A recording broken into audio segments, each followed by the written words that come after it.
എൻ്റെ പേർക്കൊരു കേസ് കൊടുത്തു എന്ന് പറഞ്ഞിട്ട് ഒരു പുള്ളി, വലിയ വിഷയമൊന്നുമില്ല, ഒരു പുള്ളി ഒരു വീഡിയോ ഇട്ടിട്ടുണ്ടായിരുന്നു. ഞാൻ ഇത് പറയാം, ക്ഷേത്രത്തിനെ പറ്റി എന്തോ പറഞ്ഞ് അപമാനിച്ചു എന്നുള്ളതാണ്. ക്ഷേത്രത്തിൽ പൂരപ്പാട്ടുണ്ടല്ലോ, പൂരപ്പാട്ടിനെ പറ്റി ഞാൻ റിലേറ്റ് ചെയ്തൊരു കാര്യം പറഞ്ഞു. ഞാൻ പറഞ്ഞ തെറിയെ കളിയാക്കിക്കൊണ്ടൊരു യൂട്യൂബർ വീഡിയോ ചെയ്തപ്പോൾ അവർക്കെതിരെ ഞാൻ പറഞ്ഞു, ഇതിനെക്കാട്ടി വലിയ തെറികൾ ഇങ്ങനെ പൂരപ്പാട്ടായിട്ട് നടക്കുന്നുണ്ട്, അപ്പോൾ അതൊക്കെ ആദ്യം നിർത്തലാക്കാൻ ശ്രമിക്കുക. മാത്രമല്ല, ഏറ്റവും കൂടുതൽ ഹിന്ദു മതവിശ്വാസത്തിലുള്ള തെറികളാണുള്ളത് ഇവിടെ ഏറ്റവും കൂടുതലുള്ളത്. മറ്റ് മതവിശ്വാസികൾക്ക് തെറികൾ വളരെ കുറവാണ്. കാഫറെന്നോ ശേത്താനെന്നോ സാത്താനെന്നോ ഒക്കെ പറയുന്നതിനപ്പുറം തെറികളെല്ലാം റിലേറ്റഡ് ടു ഹിന്ദു സംസ്കാരത്തിന്റെ ഒരു ബേസ് ലൈനിലാണ് വന്നിട്ടുള്ളത്. അപ്പോൾ അത് വെച്ച് നോക്കുമ്പോൾ നിങ്ങൾ എന്നെ അടിക്കാൻ നിൽക്കരുത്, ഞാൻ തിരിച്ചു തരും എന്നാണ് ഞാൻ പറഞ്ഞിട്ടുണ്ടായിരുന്നത്. അപ്പോൾ ഇതിനെതിരെ കേസ് പോയിട്ടുണ്ട്.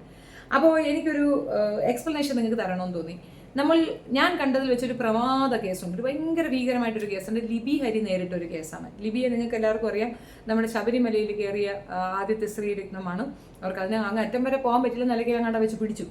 പക്ഷെ അവരാണ് ആദ്യം അതിന് ഇനിഷ്യേറ്റീവ് എടുത്തത്. നല്ല ധൈര്യമുള്ള ഒരു സ്ത്രീ. ലിബി കന്യാസ്ത്രീ ആയിരുന്നു, മടഞ്ചാടി ആണ്. മറ്റൊരു കമ്മ്യൂണിറ്റിയിലുള്ള ഒരാളെ വിവാഹം കഴിച്ചു. പക്ഷെ അദ്ദേഹവും മതവിശ്വാസിയല്ല, യുക്തിവാദികളാണ് അവരൊക്കെ. അപ്പോൾ ഈ ലിബിക്ക് ഒരു കേസുണ്ട്. ആ കേസാണ് എൻ്റെ ഇന്നത്തെ വിഷയത്തിൻ്റെ ആധാരം. പുള്ളിക്കാരത്തെ പറഞ്ഞിട്ട് വെർജിൻ മേരി എന്ന് പറയുന്നത് എനിക്ക് അക്സെപ്റ്റ് ചെയ്യാൻ ഒക്കത്തില്ല. 4-5 കല്യാണം പ്രസവിച്ച ഒരാളെ എങ്ങനെയാണ് നിങ്ങൾ വെർജിൻ മേരി എന്ന് പറയുന്നത്? ഇപ്പം ആദ്യത്തെ യേശു ദൈവൻ എന്ന് പറയുന്നത് യേശുവിന് ദൈവം കൊടുത്തതാണെന്നാണ് കൺസെപ്റ്റ്. അതവർ പറയട്ടെ, കുഴപ്പമില്ല, അങ്ങനെയായിരിക്കും, യേശുവിന് അങ്ങനെ ഉണ്ടായതായിരിക്കാം, ഓക്കെ. അപ്പോൾ അത് നമ്മൾ അംഗീകരിച്ചു. പക്ഷെ അതിനുശേഷം പിന്നെ കന്യാമറിയം എന്ന് പറയുന്നതിനോട് പുള്ളിക്കാരത്തേക്ക് യോജിപ്പില്ലെന്നാണ് പുള്ളിക്കാരത്തിയുടെ പോസ്റ്റ്. ഗുരുപൊട്ടി സഭാധ്യക്ഷന്മാരെല്ലാവരോടും യുണൈറ്റഡായി 1.5 കോടി രൂപയ്ക്കാണ്ട് നഷ്ടപരിഹാരത്തിന് കൊണ്ടുപോയി കേസ് കൊടുത്തു. അതിനിപ്പോൾ വെർഡിക്റ്റ് വന്നിട്ടുണ്ട്. ഈ കേസ് എടുത്ത് ദൂരെ കളഞ്ഞു. കാര്യം എന്താണെന്ന് അറിയത്തില്ല, അതാണ് ചിരിച്ചു മരിക്കാനുള്ള സാധനം. ഈ മത്തായി സുവിശേഷവും ലൂക്കാ സുവിശേഷത്തിലും 55-ലാണെന്ന്, മത്തായി സുവിശേഷം 55 എന്തോ മറ്റോ ആണ്, ഇദ്ദേഹത്തിൻ്റെ സഹോദരന്മാരുടെ പേര് സഹോദരിമാരുടെ പേരും ഒക്കെ പറയുന്നുണ്ട്, സ്പെസിഫിക്കലി പറഞ്ഞിട്ടുണ്ട്. അത് ലിബിയുടെ പോസ്റ്റിൽ നിന്ന് ഞാൻ കണ്ടെടുത്തതാണ്. വേണമെങ്കിൽ ഞാനത് കൃത്യമായിട്ട് വായിക്കാം.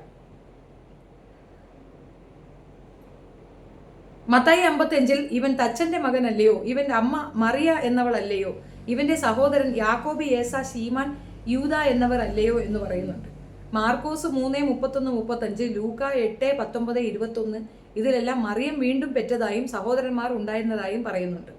മത്തായി 12:46, മാർക്കോസ് 3:31-35 അങ്ങനെ ഇതിനകത്തൊക്കെ ഉണ്ട്. ഇതിനകത്തെല്ലാം അവരുടെ സഹോദരിമാരുടെ പേരും ഒക്കെ പറയുന്നുണ്ട്. മാർക്കോസ് 6:3 ഇവൻ മറിയയുടെ മകനും യാക്കോബ്, ഏസ, യൂദ, ശീമോൻ എന്നിവരുടെ സഹോദരൻ തച്ചനല്ലയോ, ഇവന്റെ സഹോദരിമാരും ഇവിടെ നമ്മോടുകൂടി ഇവിടെയോ എന്ന് പറഞ്ഞ് അവങ്കൽ മാറിപ്പോയി. അപ്പം ഇത് പറഞ്ഞാണ് പുള്ളിക്കാരത്തി അവിടെ കിടന്ന് എതിർത്തത്. പുള്ളി തനിയെ വാദിക്കുന്ന ആളാ, വേറെ പുറത്തുനിന്ന് ആളെ കൊണ്ടുവരത്തില്ല, തനിയെ തന്നെ പുള്ളിക്കാരത്തി വാദിക്കും. അപ്പോൾ ഈ വാദഗതി അവിടെ അമ്പരപ്പാണ് ഉണ്ടാക്കിയത്. അതായത് ശാസ്ത്ര അവബോധമുള്ള ഒരു വിഭാഗമാണ് ഈ യുക്തിവാദികൾ. അവർക്ക് എന്താണെന്ന് വെച്ചാൽ ബോധികളെന്ന് തന്നെ വേണം പറയാം. അപ്പോൾ നമ്മുടെ ലോക ജനസംഖ്യയിൽ 16% അവരാണ്. ബാക്കി ശതമാനക്കാരാണ് മതം കൊണ്ട് നിൽക്കുന്നത്. അപ്പം മതവിശ്വാസികൾക്ക് അവരുടെ മതം വിശ്വസിക്കാനുള്ള എല്ലാ റൈറ്റ്സും ഉണ്ട്, അത് വിശ്വസിക്കാം. പക്ഷേ യുക്തിവാദികളെ ചോദ്യം ചെയ്യാൻ അവരെ കൊണ്ടൊക്കത്തില്ല. പക്ഷേ യുക്തിവാദികൾക്ക് ചോദ്യം ചെയ്യാൻ പറ്റും. എന്തുകൊണ്ടെന്ന് അറിയാമോ? അതുകൊണ്ടാണ് അവർ യുക്തിവാദികൾ എന്ന് പറയുന്നത്. ഒന്നാമത്തെ കാര്യം ലോജിക്കാണ് അവർ നോക്കുന്നത്. ഇപ്പം കന്യാമറിയം എന്ന് പറയുമ്പോൾ അവരെങ്ങനെ കന്യകയാകും? പ്രസവിച്ച സ്ത്രീ എങ്ങനെയാണ് കന്യകയാകുന്നത്? ഓക്കെ, അവർക്ക് ആദ്യത്തത് ദൈവം കൊടുത്തതാണെന്ന് പറയാം. അപ്പോൾ അങ്ങനെ നമുക്ക് കന്യാമറിയം എന്ന കൺസെപ്റ്റ് വയ്ക്കാം. പക്ഷെ വീണ്ടും പ്രസവിച്ചിട്ടുണ്ട്. അപ്പോൾ അവർ ഭാര്യ ഭർത്തൃ ബന്ധം പുലർത്താതെയാണോ അതോ വീണ്ടും ദൈവം കൊടുത്തതാണോ? അല്ല. അപ്പോൾ അത് മറ്റൊരു രീതിയിൽ അവർ ജീവിച്ചിട്ടുണ്ട്. അപ്പോൾ അവിടെ കന്യാകത്വമില്ല, അത് പറയരുത് എന്നുള്ളതാണ്. അതാണ് പുള്ളിക്കാരത്തി മുന്നോട്ട് വെച്ചൊരാശയം. കന്യാസ്ത്രീ മഠത്തിൽ ചേർന്ന് അവർ അത് വിട്ട് പുറത്തേക്ക് വരുമ്പോൾ അവർ ആക്രമിച്ചത് കൊണ്ടാണ് അവർ തിരിച്ച് അതുപോലത്തെ ഡോസ് കൊടുക്കുന്നതെന്നാണ് എനിക്ക് മനസ്സിലായിട്ടുള്ളത്. 8ഓളം കേസുണ്ടായിരുന്നു, ഏകദേശം എല്ലാം തീർന്നു. ഇനി 2 കേസേ ഉള്ളോളെന്നാണ് അവരുടെ പോസ്റ്റിൽ നിന്ന് ഞാൻ വായിച്ചത്. പിന്നെ കേസിന്റെ വിധിയുടെ സാരാംശം ഇതാണ്. ഇത് പറഞ്ഞ ഉടനെ തന്നെ കോടതി പറഞ്ഞൊരു കാര്യമുണ്ട്, അത് അവർ എഴുതിയിട്ടുണ്ട് കേട്ടോ. അതാണ് ഞാനത് പറയുന്നത്. അത് നല്ല സ്വാരസ്യമായ കാര്യമാണ്. അങ്ങനെ വാദിക്ക് ഒന്നിലേറെ പ്രസവിച്ചിട്ടും മേരിയുടെ വെർജിനിറ്റിക്ക് ഭംഗമൊന്നും വന്നില്ലെന്ന് വിശ്വസിക്കാമെന്നും പ്രതിക്ക് താൻ പഠിച്ച ശാസ്ത്രമനുസരിച്ച് പ്രസ്തുത മേരിക്ക് വെർജിനിറ്റി ഇല്ലെന്ന് തീരുമാനിക്കാവുന്നതാണെന്നും മേലിൽ ഇത്തരം കേസുമായി വന്ന് കോടതിയുടെ സമയം കളയരുതെന്നും പറഞ്ഞു. പ്രതിയെ വെറുതെ വിടുകയും കേസ് ഡിസ്പോസ് ചെയ്യുകയും ചെയ്തു. ആർക്കെങ്കിലും വെർജിനിറ്റി കേസ് ഉണ്ടെങ്കിൽ കോൺടാക്ട് ചെയ്താൽ ജഡ്ജിമെന്റ് അയച്ചു തരുന്നതാണ്. ഇനി എൻ്റെ പേരിൽ അവശേഷിക്കുന്നത് ഏകഭരണ കേസ് 1.5 കോടി ഒരു ഡിഫോമേഷൻ കേസ് മാത്രമാണ്. ഡിഫേമേഷൻ കേട്ടോ. വ്രണിതന്മാർക്ക് വേണമെങ്കിൽ ഇനിയും എന്ന് തുടങ്ങാവുന്നതാണ്. അത് വീണ്ടും കേസ് കൊടുത്തെന്ന് പറയണം. അപ്പോൾ കോടതിയിൽ ഈ വാദഗതി അടക്കം കോടതി പറയണം മതി. കോടതിക്ക് മത്തായിക്കും ലൂക്കോസിനും മാർക്കോസിനും ഒന്നും സമൻസ് അയച്ച് വരുത്തി ഇതൊക്കെ നേരാണോ എന്ന് അന്വേഷിക്കാനും കന്യാകത്വ പരിശോധന നടത്താനും നേരമില്ല എന്ന്. അവയാ കേസിൽ മറ്റേ സിസ്റ്റർ സഭയ്ക്ക് പിന്നെ ഒരു ഇതുണ്ടായിരുന്നല്ലോ, കന്യാകത്വ പരിശോധന നടത്തുന്നു. അതുപോലെ ഇന്ന് ഇനിയിപ്പം വെർജിൻ മേരിക്ക് നടത്താൻ പറ്റത്തില്ല എന്നൊക്കെ പറഞ്ഞുകൊണ്ട് അവരത് വളരെ സ്വാരസ്യമായിട്ട് എടുത്ത് ആ കേസ് തള്ളിപ്പോയി. സത്യമാണത്. ഈ പറയുന്ന കേസ് 294A അങ്ങനെയാണെന്ന് തോന്നുന്നു അതിൻ്റെ വകുപ്പ്, ഇപ്പം അറിയത്തില്ല. അപ്പോൾ ആ ഒരു വകുപ്പിൽ ഇന്നവരെ ആരും ശിക്ഷിക്കപ്പെട്ടിട്ടില്ല. അപ്പോൾ ദയവ് ഇത് പ്രണക്കോസം കൊണ്ടുപോയി ഞാൻ മെനക്കെടും അത്രയേ ഉള്ളൂ. പക്ഷേ ഞാൻ ലിബിയെ ഫോളോ ചെയ്യും. കാരണം അവരവിടെ വക്കീലിനെയൊന്നും വയ്ക്കാറില്ല, അവർ എന്നെ സംസാരിക്കുക ചെയ്യുക. ഞാനും ഇതിൻ്റെ ഡീറ്റെയിലും കൊണ്ട് ഞാനും അങ്ങ് ഇറങ്ങും. അതാണ് എനിക്ക് പറയാനുള്ളത്, എൻ്റെ അഭിപ്രായം അതാ പറയണേ. ഏതായാലും വെർജിൻ മേരിക്ക് പിന്നെ ആ സർട്ടിഫിക്കറ്റോട് കൂടി ജീവിക്കാം, അത് വിശ്വാസികളുടെ ഇടയിൽ. ആ സർട്ടിഫിക്കറ്റ് ഇല്ലാതെ അവിശ്വാസികളുടെ കൂടെയും ജീവിക്കാം എന്നുള്ളതാണ് അവസാനം കോടതി വിധി വന്നത്. സത്യമല്ലേ? 4-5 കുട്ടികളെ പ്രസവിച്ചിട്ടുണ്ടെങ്കിൽ ഒരു വെർജിൻ മേരി എന്ന് പറയുന്നതിൽ യുക്തിയില്ലല്ലോ. ശാസ്ത്രാവബോധം കയറിയ മനുഷ്യർക്ക് അത് പറയാനുള്ള ഇതുണ്ടല്ലോ. അതാണ് നമ്മളുടെ ഭരണഘടനയുടെ ഒരു പ്രത്യേകത. ഇവിടെ മതമനുസരിച്ച് മതമില്ലാതെയും മതത്തിനെ വിമർശിച്ചും ജീവിക്കാൻ പറ്റുമെന്നുള്ളത് ഒരു വലിയ പ്രത്യേകതയല്ലേ. നമ്മളതിൽ അഭിമാനിക്കുകയാണ് വേണ്ടത്. 16% എന്ന് ഞാൻ നേരത്തെ പറഞ്ഞല്ലോ, ലോക ജനസംഖ്യയിൽ 16% വരുന്നത് യുക്തിവാദികളാണ്. യുക്തിവാദികൾ അധികം വന്നുകൊണ്ടിരിക്കുന്ന ലോജിക്കില്ലായ്മയാണ്.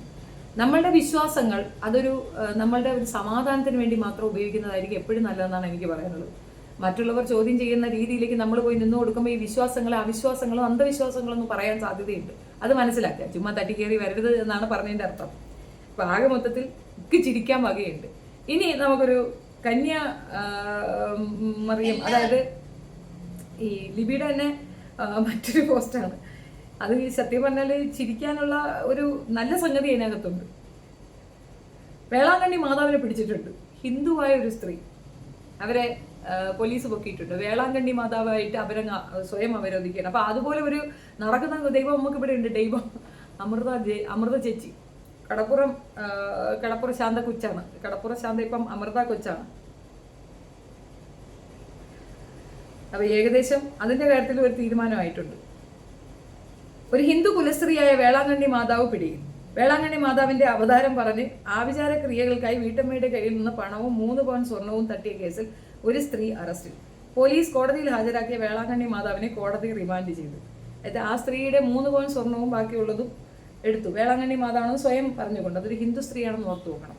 അപ്പം ഞാൻ ഇതിൻ്റെ കൂടെ ചേർത്ത് പറയണത് എന്തുകൊണ്ടാണെന്ന് അറിയാമോ? ഈ ഒരു ന്യൂസ് ഞാൻ ഇതിൻ്റെ കൂടെ ചേർത്ത് പറയണത്, നമുക്ക് വിശ്വാസം ഉണ്ടായിരിക്കും. അതാണ് ഞാൻ നേരത്തെ പറഞ്ഞത്. നമ്മുടെ വിശ്വാസങ്ങൾ നമുക്ക് മാത്രം ഇഷ്ടമുള്ള, നമുക്ക് മാത്രം സ്വസ്ഥത കിട്ടാൻ, നമ്മുടെ സമാധാനത്തിന് മാത്രം ഉപയോഗിക്കുന്ന ഒരു കാര്യമാണ്. മറ്റുള്ളവരിലേക്ക് ഇത് അടിച്ചേൽപ്പിക്കാനോ അല്ലെങ്കിൽ മറ്റുള്ളവർ പറയുന്നത് കേട്ട് വിശ്വസിച്ച് അബദ്ധങ്ങളിൽ പോയി ചാടാനോ ഉള്ളതല്ല.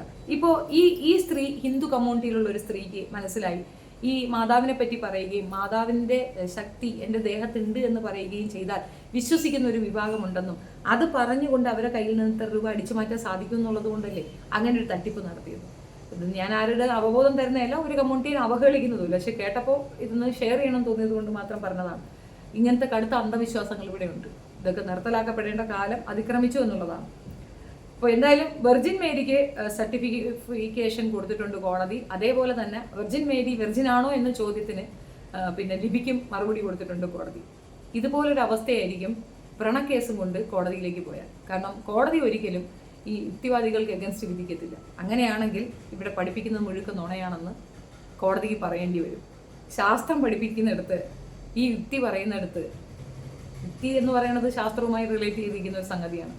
അവിടേക്ക് ഈ മതബോധം കേൾക്കത്തില്ല. മതം ഒരാളുടെ പേഴ്സണലാണ്, ക്വയറ്റ് പേഴ്സണൽ, തികച്ചും സ്വകാര്യതയായ ഒരു സ്വകാര്യത മാത്രമാണ് മതം എന്നുള്ള തിരിച്ചറിവ് ഓരോരുത്തർക്കും ഉണ്ടാകും. ഇന്നതല്ല, രാഷ്ട്രീയം പോലും മതം വെച്ചാൽ പറയുന്നത്.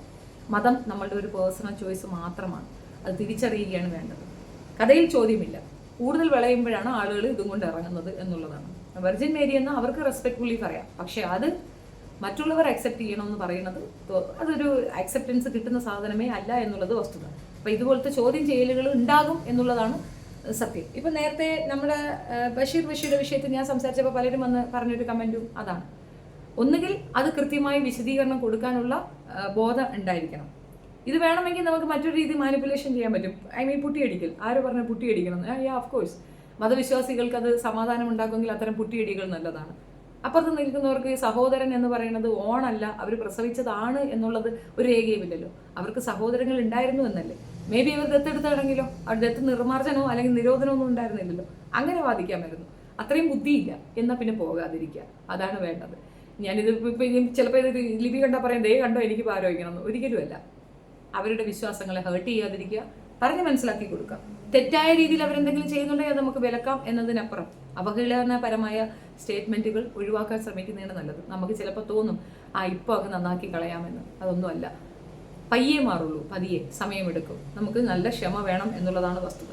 ഈ വിഷയത്തിൽ ഞാൻ ലിപിക്കൊപ്പമാണെങ്കിൽ പോലും സത്യത്തിൽ ഇതിൽ മൂലം അവർക്ക് വിഷമം ഉണ്ടാകുന്നുണ്ടെങ്കിൽ അത് തെറ്റായ ഒരു നടപടിയാണെന്ന് തന്നെയാണ് എൻ്റെയും ഭാഗം. രണ്ട് വിഭാഗത്തിലും ശരികളുണ്ട്, രണ്ട് വിഭാഗത്തിലും തെറ്റുകളും ഉണ്ട് എന്നുള്ളതാണ്. അപ്പോൾ ക്രൈസ്തവ കമ്മ്യൂണിറ്റി അപമാനിക്കുക എന്നുള്ളത് നമ്മുടെ ഉത്തരവാദിത്വമല്ല. പക്ഷേ ഇത് ഇസ്ലാം കമ്മ്യൂണിറ്റിയിലുള്ള ഒരാളാണ് ഇതുപോലൊരു കേസ് കൊടുക്കുക, അവർക്ക് ഇങ്ങനെ ഒരു അപജയം വന്നിട്ടുണ്ടെങ്കിൽ ഇന്നത് ഭയങ്കര ന്യൂസ് ആയിരിക്കും. പക്ഷേ വേറെ ആരും അതെടുത്ത് വെച്ച് ന്യൂസ് ചെയ്ത് ഞാൻ കണ്ടിട്ടില്ല, ഒരു പേപ്പറിലും വന്നതും കണ്ടില്ല, ഈ വേർഡിനെ പറ്റി സംസാരിച്ചും കേട്ടിട്ടില്ല. അതേസമയം പലയിടങ്ങളിൽ ഭയങ്കര ഘോരമായിട്ടുള്ള പ്രസംഗങ്ങളായിരിക്കും ഞങ്ങളുടെ കമ്മ്യൂണിറ്റിയെ തൊടുമ്പോൾ കിട്ടുന്നത്. അതെന്താണെന്ന് എനിക്ക് മനസ്സിലാവുന്നില്ല. അതുകൊണ്ടാണ് എൻ്റെ സംശയമാണ് ഞാൻ ഇവിടെ രേഖപ്പെടുത്തുന്നത്. ഇതേപോലെ തന്നെ വ്രണക്കുരു കേസുകൾ ഏറ്റവും കൂടുതൽ കൊടുക്കുന്നത് ഹിന്ദുക്കളും അതേപോലെ ക്രിസ്ത്യൻസുമാണ്. പക്ഷേ വളരെ കുറവായി, വളരെ റെയറായി മാത്രമേ മുസ്ലിം കമ്മ്യൂണിറ്റിയിൽ നിന്ന് ഇങ്ങനെ ഒരു വ്രണക്കേസ് വരാറുള്ളൂ. ഞാനാണ് അതിൻ്റെ ഉദാഹരണം. ഞാനൊരു വിക്ടിമാണ്. അങ്ങനെ പറയുമ്പോൾ എനിക്കങ്ങനെ കേസൊന്നും വന്നിട്ടില്ല. ഒരാളൊരു പരാതി കൊണ്ട് കൊടുത്തു, ഞാൻ അവിടെ പോയി എക്സ്പ്ലെയിൻ ചെയ്തു. I have my own choice. എനിക്ക് പറയാനുള്ള എൻ്റെ എക്സ്പ്ലനേഷൻ ഞാൻ അവിടെ കൊടുത്തു. ഞാൻ സർക്കംസിഷനെതിരാണ് സംസാരിക്കാറുള്ളത്. 2 ഭാര്യ എന്നുള്ള സിസ്റ്റം, ഈ 2 സിസ്റ്റമാണ് ഞാൻ കമ്മ്യൂണിറ്റിയിൽ എതിർക്കുന്ന ഒരു കാര്യങ്ങൾ. അതിന് എൻ്റെതായ ന്യായീകരണവും എൻ്റെതായ എക്സ്പ്ലനേഷനും ഉണ്ടായിരുന്നു. ആ എക്സ്പ്ലനേഷൻ അവർക്ക് മനസ്സിലായി, അവർക്ക് പോലീസ് സ്റ്റേഷനിലേ മനസ്സിലായി. അതുകൊണ്ട് തന്നെ അവർ കോടതിയിലേക്ക് വിട്ടിട്ടില്ല. അപ്പോൾ ഞാൻ പറയുന്ന കാര്യങ്ങൾക്ക് വ്യക്തതയുണ്ട്, എനിക്കത് എക്സ്പ്ലെയിൻ ചെയ്യാൻ പറ്റുമെന്നുള്ള ധൈര്യമുള്ളത് കൊണ്ട് തന്നെയാണ് ഞാനത് പറയുന്നത്. അതിനകത്ത് ഓവറായിട്ടുള്ള അയണീസ് ഒന്നുമില്ല. എനിക്ക് ആ ധൈര്യമുണ്ട്, കാരണം ഞാനത് പഠിച്ച ശേഷം മാത്രമേ പ്രതിപാദിക്കുകയുള്ളൂ. ബാക്കി എന്തെങ്കിലും ഒഫൻസീവായി പറഞ്ഞിട്ടില്ലെങ്കിൽ മാപ്പ് പറയുന്നതാണ് അതിൻ്റെ വഴിയെന്ന് എനിക്ക് മനസ്സിലായിട്ടുണ്ട്. അപ്പോൾ വിശദീകരിക്കുന്നില്ല, ഇത്രയേ ഉള്ളൂ. ഇതെന്തുകൊണ്ട് ആരും എടുക്കുന്നില്ല എന്നുള്ള ചോദ്യം കൊണ്ടാണ് ഞാൻ ഇങ്ങനെ ഒരു വീഡിയോ ചെയ്തത്. അപ്പുറത്തായിരുന്നെങ്കിൽ ഇങ്ങനെ ഒരു വിധി, ഇങ്ങനെ ഒരു തകർച്ച വന്നിട്ടുണ്ടെങ്കിൽ എങ്ങനെയായിരിക്കും എന്നുള്ളതാണ് ഞാൻ ഊഹിക്കൂ എന്ന് മാത്രമേ പറഞ്ഞുള്ളൂ. ഒന്നും കൂടെ വേണമെങ്കിൽ പറയാം. വെർജിൻ മേരി വെർജിൻ അല്ല എന്നാണ് കോടതി പറയാതെ പറഞ്ഞത്. ആ ഒരു കേസിൽ വൻ വിജയം കിട്ടിയിട്ടുണ്ട് യുക്തിവാദിയായ ലിപിക്ക്. യുക്തിവാദികൾ അത് ആഘോഷിക്കുന്നത് കണ്ടില്ല. പക്ഷേ യുക്തിവാദികൾക്ക് ഇസ്ലാം കമ്മ്യൂണിറ്റിയിൽ നിന്നാണ് ഇങ്ങനെ ഒരു വിധി കിട്ടിയതെങ്കിൽ, അല്ലെ ഇസ്ലാം കമ്മ്യൂണിറ്റിക്കെതിരെ ഒരു കേസ് കൊടുത്ത് അതിലൊരു വിധി കിട്ടിയിട്ടുണ്ടെങ്കിൽ വേച്ച് ആഘോഷിക്കുന്നത് കാണാം. അതാണ് ഞാൻ ചോദിച്ചത്. സോഷ്യൽ മീഡിയയ്ക്ക് എന്ത് സംഭവിച്ചു?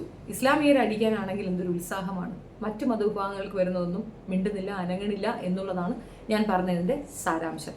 That's it.